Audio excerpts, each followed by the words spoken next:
Asher was carrying me, ready to leave the mansion. But when the car reached the mansion gate, it was suddenly blocked by another car. At that moment, I clearly felt Asher's frustration. Then, a familiar figure got out of the car. His gaze was fixed on me and Asher with a hint of aggression. Ding! Wisnovel reminds you to click the subscribe button in the bottom right corner to read the complete novel. He walked over, stepping on the thin snow, and his eyes locked onto mine as he knocked on the car window. I obediently rolled down the window for Ethan. Ethan. A hint of an ambiguous smile flashed in his eyes, and his gaze swept over me before turning to Asher. It's getting dark. Where are you going? Taking my girlfriend back to the city. Girlfriend?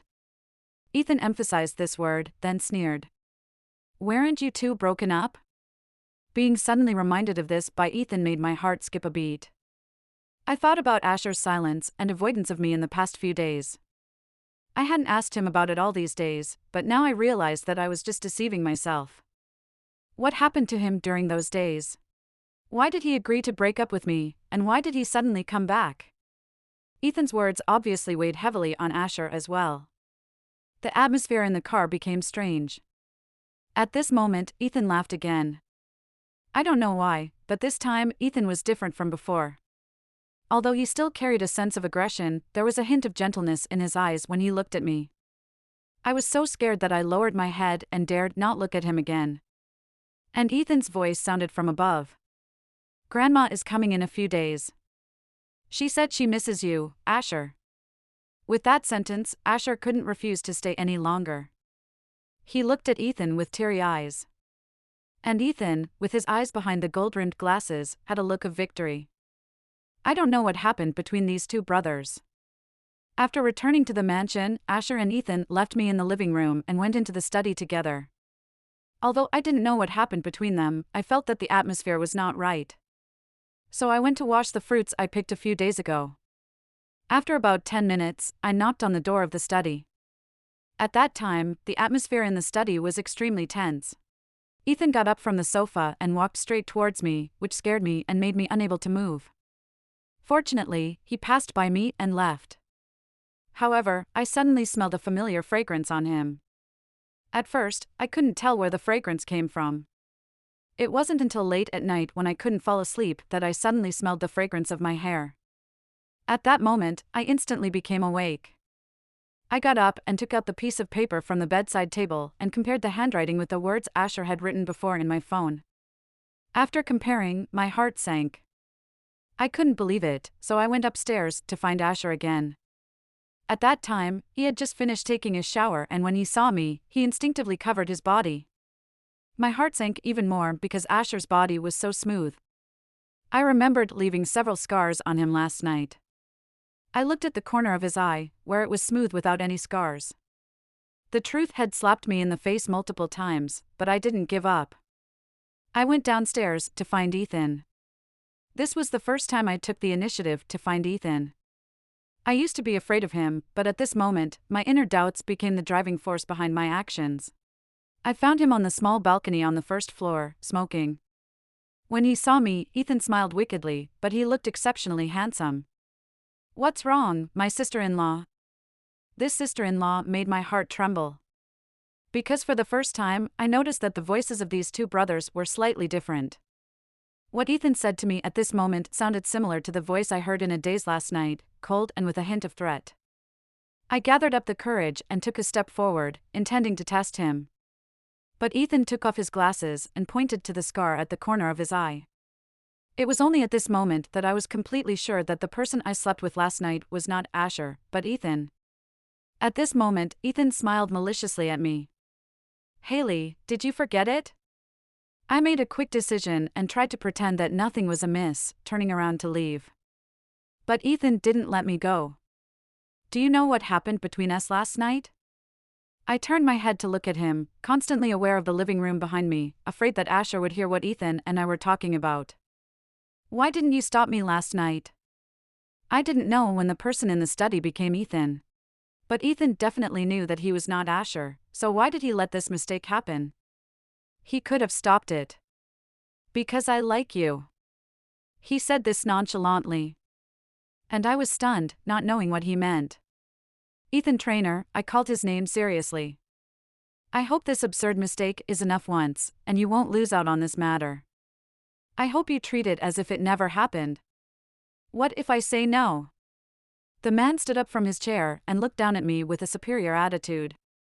This time, Asher's shout came from the living room, which startled me. I quickly pulled Ethan to the side to avoid being seen by him. After Asher passed by, I breathed a sigh of relief.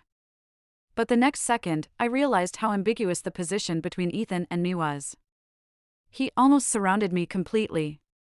Seeing me being so timid, he couldn't help but sneer. And I felt embarrassed and angry. Ethan, what do you want? I don't want anything, I just want to take back what rightfully belongs to me.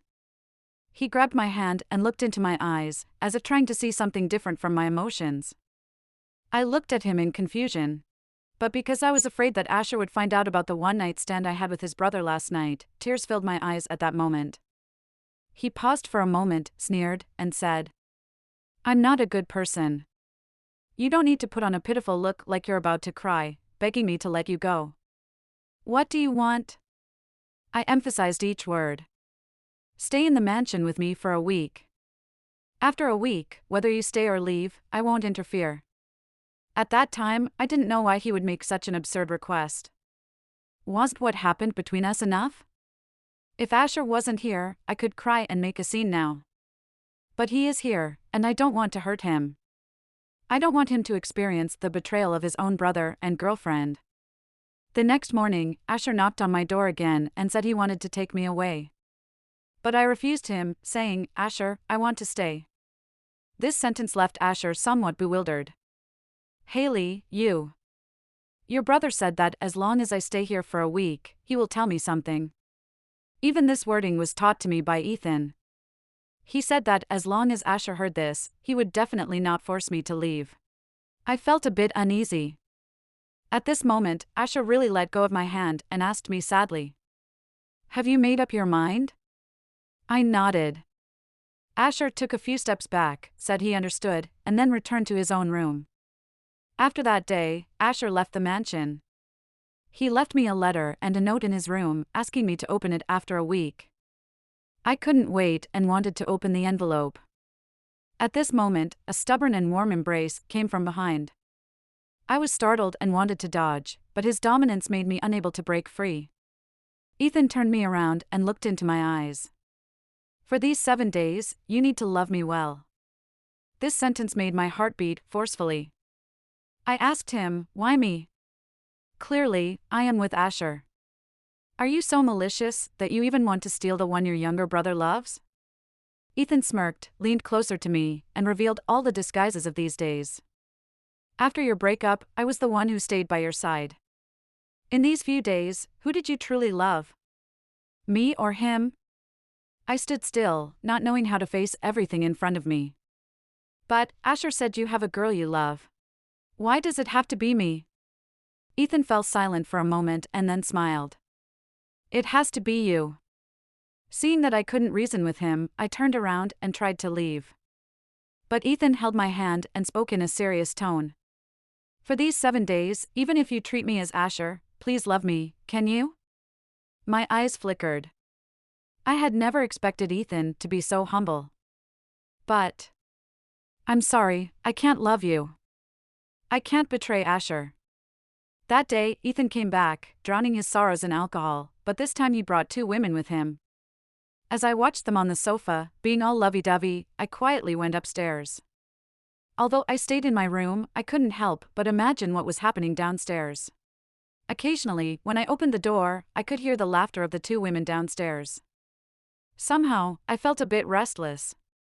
I went back to my room, ready to find something to do. Suddenly, I remembered the letter that Asher had left for me.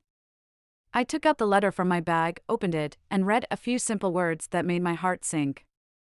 Asher revealed a secret to me in the letter.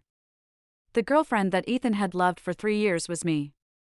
Ethan and I met and fell in love overseas. For me, Ethan refused to return to his home country for a political marriage and entrusted the family business to Asher. But the Trainer family had always considered Ethan as the heir and would never allow him to abandon the family for a woman. So, they came to find Ethan. And Ethan knew that once he went back, he would never see me again. He erased any trace of me and took me away in a car. Unfortunately, we got into a car accident and failed to escape. Ethan was taken away by the family and placed under house arrest, unaware of my whereabouts.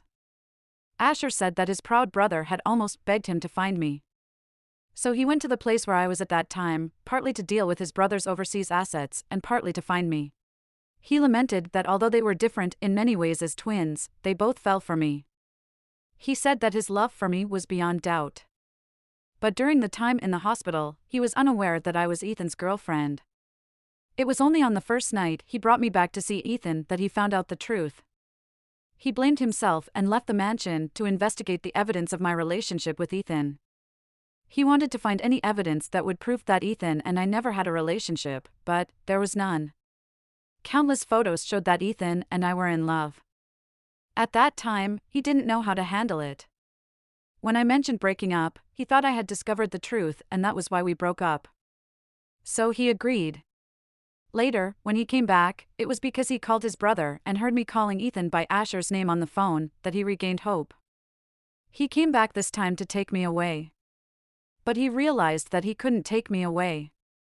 The last sentence in the letter was Asher's apology to me. In the envelope, there were several photos of Ethan and me. In each photo, I looked at the camera while Ethan looked at me, his eyes filled with intense and passionate love. Somehow, every time I looked at a photo, memories related to that photo would storm through my mind like a tempest. I fell to the ground with a headache, crying out in pain. Soon, footsteps could be heard on the stairs. The next moment, my door was pushed open, and the person who entered tightly embraced me on the ground. With teary eyes, I looked up at Ethan, who was nervously looking at me, my fingernails almost digging into his flesh. He carried me downstairs to take care of me, and even brought me hot water. Silently, I drank the water, unsure of how to face him. I also felt that the atmosphere at this moment was somewhat strange. I picked a topic and asked him, "What about those two girls just now?" After asking, I regretted it because it was obviously not a good topic. Ethan wanted to explain, but in the end, he lit a cigarette and said nothing. And it seemed that my cold attitude stimulated him, causing him to laugh at himself. "Haley, I'll send you back tomorrow." I was taken aback and looked up at him. Ethan leaned closer to me, looking at me with pleading eyes. "So, can you treat me as Asher now and kiss me?" My heart skipped a beat. At that moment, my actions were faster than my mind. I reached out and encircled his neck, eagerly pressing my lips against his. I also told him, "Ethan, I'm not leaving." Just thinking about this period of time, Ethan must have felt so heartbroken watching his beloved person loving another man. And because of my words, Ethan hesitated for a moment. He suddenly held me tighter and said, "Haley." Everything was understood without words. I stayed at the mansion. I also understood that the people I dreamt about day and night were not Asher, but Ethan. Only when I was with Ethan could I feel the same as in my dreams. Later, I also found out why everything in this mansion matched me so well. There were ski slopes, cherries, roses, and hot springs that I loved. This was also the appearance of the home I had described to Ethan before. Ethan told me that during these 3 months, he had been dealing with various matters in the country, finally rejecting the arranged marriage and taking over the company. But when he wanted to go abroad to find me, he discovered that I had been brought by Asher. In the early stages, he tested whether I had really lost my memory. When he found out that I had truly lost my memory and fallen in love with Asher, he was devastated. But he couldn't bear to give up, even if it meant forcefully taking me away. The day the misunderstanding was resolved. In front of the familiar arched window, Ethan set off fireworks for me again. He hugged me from behind and said, "Haley, Ethan will always love you. Asher, I will always love you too. It is you who can never be replaced by anyone else. So even though I recognized the wrong person at first, I still fell in love with you in the end."